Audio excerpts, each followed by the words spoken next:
guys, welcome back to my channel. So today I decided to do a tutorial on this specific look. I posted a picture on Instagram if you guys want to get a closer look at it. I am going to be doing a talk through video. Sorry if I'm not in frame. Yeah, this is pretty much the look that I came up with. The main focus of this video is this specific pigment by Napoleon Perdis, which I do mention, and I will also write it down below. I got this a long time ago, and yeah, as you can see, I still have a lot. So this is the main focus of this video. I did post a picture on Instagram like I said before. If you guys want to get a closer look at it, just go ahead and check that out. So that is pretty much it for the info that I have for you guys. So yeah, so if you guys are interested in knowing how I achieved this particular look, then just keep watching.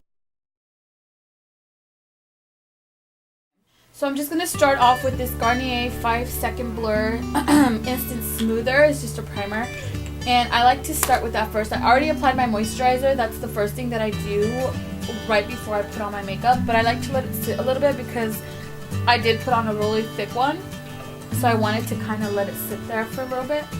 So I'm just putting on my primer, and I'm starting this, even though I'm going to start my eyes first, I just want to have that just so I don't forget or skip any steps, especially when I'm doing film, I tend to forget, so I'll do that. And then I know it looks a little crazy underneath my brows. I just kind of highlighted them with a concealer little palette that I got from MAC. I actually really love this for cleaning out my cleaning out my brows. For my primer, I'm going to be taking MAC Soft Ochre. It's a Pro Longwear paint pot.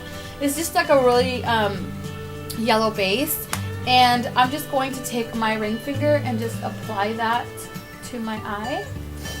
And I'm going to go ahead and do that to both eyes, to pop and not to crease or anything like that. So this is actually my favorite kind of eye primers. I do have, I've tried different ones, but this is just the one that I feel really works for me. Some people say that it creases up on them or whatever, it gets too crazy, but for me it just always worked. So for my transition color, I'm going to go with this Ulta shadow in the color Sable. It's just this pretty soft brown brush, and I'm just going to load up that brush and then just start on my crease. And as I blend up. I don't blend down towards my lid. I blend up more towards my brow bone. This is going to ensure that your makeup looks more blended and blown out. I like to go really, really high because my lid space is very limited. So if I really want my shadow to kind of pop, I have to go higher with my shadow so it looks like I'm wearing shadow. Because if I just concentrate just on my lid area, you won't even be able to tell that I'm wearing shadow. So I really have to go pretty high with my shadows. That's the only thing that I can say as to how to get a really good eyeshadow application, is to just keep blending. And I either sometimes go small little circles, or I go back and forth like a windshield wiper motion. The next shadow that I'm going to take, it's called Uninterrupted. It is by MAC more yellow brown. It's just an amazing color. It is a Pro Longwear color, so it is going to blend out really smooth and last longer than a typical shadow would. It's really easy to blend. I like this. It just gives it a little bit more of warmth to my eye. I'm going over with this more of a yellow brown type of color. This is the Napoleon Loose Dust number 38. I've had this forever. It's actually one of my favorite pigments. So I'm going to take some Fix Plus just to help it stick on better to my lid. And I'm going to take this little Sigma Shader Crease brush. It's an E47. It's a really small, flat brush. So I'm going to just spritz the brush a little bit, and then just dip it into the pigment, and then I'm just going to add that all over my lid.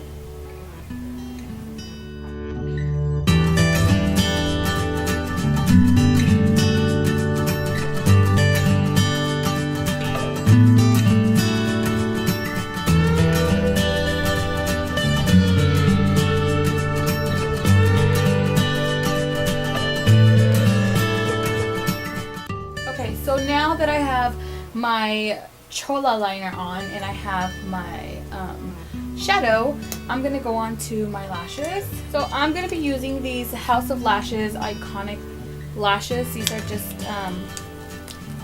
really popular lashes, so I'm going to put those on. This is like my favorite glue of all time, so I can't live without it. It's just this is the Revlon glue. I love this glue. I can't live without it. So I'm just going to, these are reusable. This is probably my 5th time wearing them and they still hold their shape. They're really, really good. I don't remember how much I paid for them. I bought them like in like a bulk, so I got 3 of them. So that's one. So now the other one.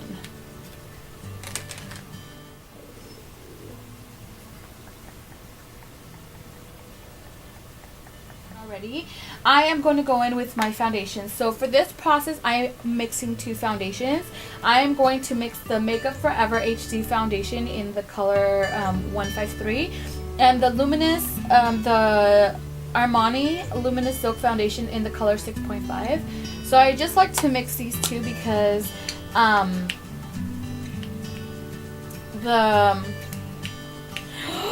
I almost done? Could it be?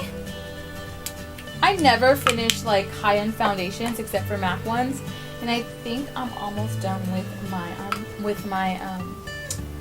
Makeup Forever. Yay!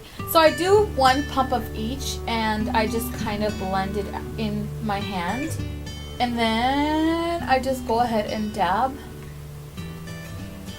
it on.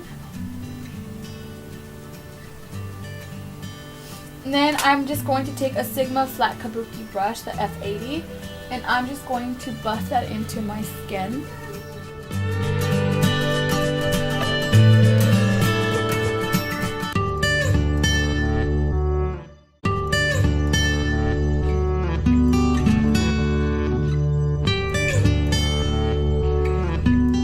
So now that that's done, I'm going to go ahead and conceal with I have this Physians Formula Conceal RX Concealer. It's in the color Natural Light. I'm just going to put a little squirt of that on the back of my hand and then just kind of mix it in just to kind of warm up the product in between my fingers. And then I just like to kind of dab down, kind of like a triangular motion. It's going to look a little weird at first. So this is the final look. This is what it looks like once it's done. I know when I first start off the video, I know when I first started filming the video, it looked kind of awkward. The lashes, the brows, the white underneath my eyebrows, and then as it started to as I started to go along, it started to fall into place. That's always how I start my makeup application, whether I'm doing a really dark look or a really light one. There's times, obviously if I'm doing everyday makeup, I don't go as far into detail as that. I just pretty much I don't even do half of those steps, or even most of them. I do like maybe like 2 or 3, if that. If this is a little bit too much for you, definitely feel free. Cut out some of the parts. You don't have to use as many products as I did. You can definitely use a little bit less. It's totally up to you. But this is what I wanted to show you guys. This is a look that I came up with, and I'm going to stop now. So I hope you guys enjoyed this tutorial, and I will see you guys real soon.